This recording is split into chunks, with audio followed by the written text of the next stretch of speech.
कमला का स्वभाव बहुत ही अच्छा था। वह भले ही गरीब परिवार से थी, लेकिन कभी भी वह जरूरतमंदों की सहायता करने से पीछे नहीं हटती थी।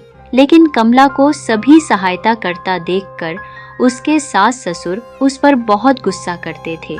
कमला बहू, इतनी सुबह ये खाना किसे देने जा रही हो? हाँ, किसके लिए लेकर जा रही हो ये खाना? पिताजी और माताजी, वो बरगद के पेड़ के नीचे एक बूढ़े बाबा सुबह से ही भूखे बैठे हैं। ये खाना मैं उन्हें ही देने जा रही हूँ, क्योंकि वह चल भी नहीं पा रहे हैं और उनकी तबीयत भी खराब लग रही है। इसलिए ये खाना और दवाई उन्हें देने जा रही हूँ। ठीक है, सब लेकर जा दे। घर में जितना बचा कूचा राशन है सब उठाकर दे दे। चाहे जितना तू पुण्य का काम कर ले, लेकिन तुझे फल नहीं मिलने वाला है। हम कल भी गरीबी में जीते थे और आज भी गरीबी में ही जी रहे हैं और आगे भी गरीबी में जिएंगे। पिताजी, मैं किसी भी चीज का दिखावा नहीं करती हूँ। जो रूखी सूखी बनाई है वो ही बाबा को देने जा रही हूँ। मैंने कोई वीआईपी खाना थोड़ी ना बनाकर किसी को देने जा रही हूँ। अक्सर कमला का मन अपने सास ससुर के ताने मारने से उदास रहता था। कमला का पति रमेश गांव के जमींदारों के खेतों में किसानों का काम करता था और उसे बराबर पैसे भी नहीं मिलते थे।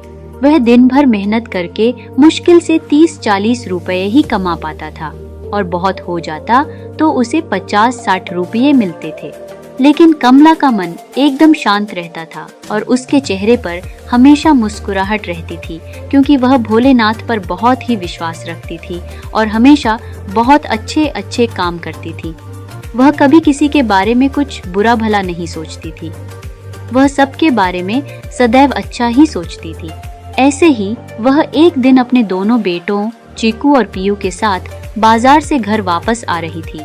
तभी सड़क के किनारे एक बूढ़ा आदमी केला लेकर अपनी बैलगाड़ी लेकर जा रहा था। अचानक से उसकी गाड़ी के नीचे एक पत्थर आ जाता है, जिससे उसकी बैलगाड़ी डिसबैलेंस हो जाती है और गाड़ी वहीं पलट जाती है, जिससे पूरा केला सड़क पर दूर दूर तक फैल जाता है। और उस समय वहां पर सन्नाटा छाया हुआ था और उस सड़क पर कोई नहीं जा रहा था। हे ऊपर वाले, ये क्या हुआ? मेरी गाड़ी अचानक से कैसे पलट गई? अब इतना सारा केला मैं गाड़ी पर वापस कैसे भरूंगा? आप चिंता न करें बाबा, मैं आपकी सहायता करूंगी। रिंकू और पीयू, चलो आप दोनों मेरे साथ पूरा केला बाबा के गाड़ी में उठाकर रखवा दें। जल्दी जल्दी, आप दोनों मेरी सहायता करो। केला सड़क पर इधर उधर दूर दूर तक फैल गया था। कमला ने अपने दोनों बेटों के साथ मिलकर पूरा केला उस बूढ़े बाबा की गाड़ी में वापस से भर दिया। तुम्हारा बहुत बहुत शुक्रिया बेटी, तुमने तो अपने दोनों बेटों के साथ मिलकर पूरा केला गाड़ी में वापस भरवा दिया। मैं तो अकेला कुछ नहीं कर पाता। मैं तो ये सब देखकर चिंतित हो गया था। मैं ये सारा केला शहर के बड़े बड़े बाजारों में ले जाता हूँ। अगर एक भी केला इधर उधर हो गया तो मालिक मुझ पर बहुत चिल्लाते और डांटते। पता नहीं मेरा आज क्या होता। तुम जीती रहो। बाबा, आपने मुझे आशीर्वाद दिया, इससे मुझे बहुत खुशी मिली। अच्छा तो बाबा, हम जा रहे हैं और आप भी ध्यान से जाना, ठीक है? रुको बेटी, मेरी बात सुनो। ये जो झोला तुम्हारे पास है, जरा ये झोला मुझे दो। कमला बूढ़े बाबा को अपना झोला दे देती है। बूढ़ा बाबा झोला में केला भरकर कमला को दे देता है। मेरी प्यारी बच्ची, ये केला तुम्हारे लिए ही है, तुम अपने बच्चों को खिला देना। मगर बाबा, आपके गाड़ी में से केले कम हो जाएंगे। कोई बात नहीं बेटी, जितने केले कम होंगे मैं उनका पैसा अपनी कमाई में से कटा दूंगा। तुमने जो मेरे लिए किया है, ये बूढ़े आदमी की तरफ से एक छोटा सा उपहार है। मैं तुम्हारे लिए इतना तो कर ही सकता हूँ ना। आपका बहुत बहुत शुक्रिया बाबा। अब मैं चलती हूँ बच्चों को लेकर अपने घर। कमला केला से भरा झोला लेकर अपने दोनों बच्चों के साथ घर चली जाती है। अरे कमला, तू इतना सारा केला कहाँ से खरीद कर लाई है और तेरे पास इतना सारा पैसा कहाँ से आया है? कमला अभी कुछ बोलती तभी रिंकू ने अपने पिताजी को आज की सारी घटना बता देता है। पापा, एक बूढ़े बाबा का सड़क पर केला गिर गया था। हम तीनों मिलकर उनका पूरा केला वापस से गाड़ी में भर दिए, तो उन्होंने इतना सारा केला माँ को दे दिए। हाँ, पापा सड़क पर दूर दूर तक फैल गए थे। हमने सारा केला इकट्ठा करके उनके गाड़ी में भर दिया। अच्छा, तो ये बात है। लेकिन आज आप तीनों ने बहुत अच्छा काम किया है। चलो अच्छा है, कुछ तो बढ़िया काम करके आई है, नहीं तो दूसरों की सहायता करके खाली हाथ वापस आती है। कमला को पता था कि उसके सास ससुर ऐसे ही उसे ताना मारते हैं, इसलिए वह चुप रहती है और कुछ नहीं बोलती है। उसी शाम बारिश शुरू हो जाती है और मौसम बहुत सुहावना हो जाता है। सुनो कमला, घर में थोड़ा पकौड़े बनाने के लिए सामान है क्या? बाहर बारिश का मौसम है। मैं सोच रहा था कि आज खाना रहने दो और पकौड़े बना लो। पकौड़े बनाने के सामान तो है, लेकिन पकौड़े बनाऊं किस चीज की? आलू प्याज तो घर में खत्म हो गए हैं। चलो ठीक है, पकौड़े बनाने रहने दो, जो घर में रखा है वो ही बना लो। रमेश ने बड़े उम्मीद के साथ मुझसे पकौड़े बनाने के लिए बोले हैं। कमला सोचने लगी, आखिर किस चीज के पकौड़े बनाऊं? तभी उसे घर में रखे केले की याद आती है। कमला झोले में से कुछ केले निकालती है और अच्छे से धोकर काट लेती है। फिर उन्हें बेसन में मिलाकर गरम गरम पकौड़े बनाने लगती है। कमला, तुम तो कह रही थी कि घर में आलू प्याज खत्म हो गए हैं, फिर ये पकौड़े किसके हैं? ये केले के पकौड़े हैं जी, उस बूढ़े बाबा ने मुझे दी थी।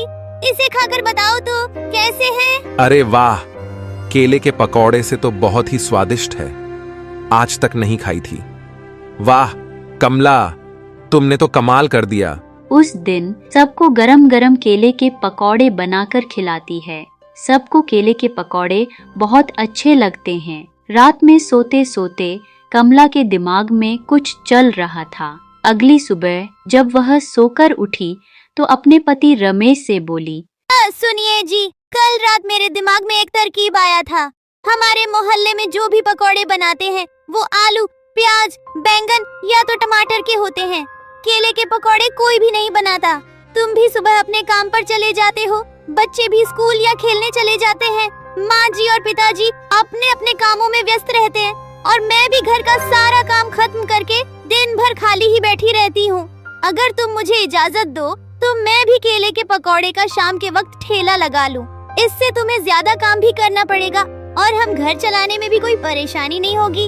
इनको देखो, घर की बहू होकर अब ये चौराहे पर ठेला लगाएगी। पिताजी, मोहल्ला की सभी औरतें और लड़कियां भी कुछ कुछ काम के लिए जाती हैं और वैसे भी मैं अपना खुद का काम कर रही हूँ। इसमें गलत क्या है? आखिर शहर में तो औरतें भी आदमियों के साथ काम करती हैं, तो गांव में क्यों नहीं? ठीक है कमला, जैसा तुमको अच्छा लगे। मुझे तुम पर पूरा विश्वास है कि तुम कुछ अच्छा ही करोगी जिससे हमें खुशी हो। कमला के सास और ससुर मुंह फूला लेते हैं, मगर उसका पति उसका साथ देता है। अपनी लगन और पति के साथ से वो मोहल्ले में केले के पकौड़े का ठेला लगाने लगती है। शुरू शुरू में गांव वाले अनाप शनाप बोलते हैं, लेकिन जब उन्होंने केले के पकौड़े खाए तो सबकी बोलती बंद हो गई। अरे ये तो रमेश की पत्नी है ना, जो केले के पकौड़े का ठेला लगाई है। हाँ, लगता है कि नया काम शुरू किया है। सबको काम की ही पड़ी है। चलो देखते हैं कि ये पकौड़े कैसे बनाती हैं। आओ जरा।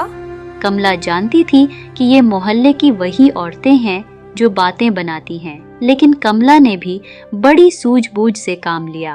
अरे कमला बहन, लगता है नया काम शुरू किया है। जरा एक दो पकौड़े हमें भी चखाना। बहन, पकौड़े की प्लेट 15 हार्स की है, मैं इसे ऐसे ही छकने के लिए नहीं दे सकती। अगर आपको पकौड़े खाना है, पहले आप पैसे दो। कमला जानती थी कि ये मोहल्ले के वही लोग हैं जो फ्री में खाना पसंद करते हैं और उसे बिना पैसे दिए ही खाकर वहाँ से चले जाएंगे। लेकिन कमला ने उन्हें बिना पैसे के पकौड़े नहीं दिए। जब उन्होंने पैसे दिए तो कमला ने उन्हें पैसों के बदले पकौड़े दिए। कमला केले के पकौड़े बड़े ही स्वादिष्ट बनाती थी, जिसे खाने सभी मोहल्ले वाले जाते थे। धीरे धीरे कमला के ठेले पर लोगों की भीड़ लगने लगी, जिससे उसकी जिंदगी अच्छी होने लगी। और देखते ही देखते कमला की गरीबी दूर हो गई और वह एक अच्छे से घर में शिफ्ट हो गई और रानी महारानी की तरह रहने लगी। ये सब उसके अच्छे कर्मों और मेहनत का फल था जो उसको ऊपर वाले ने दिया। अब वो सब बहुत खुश रहते थे।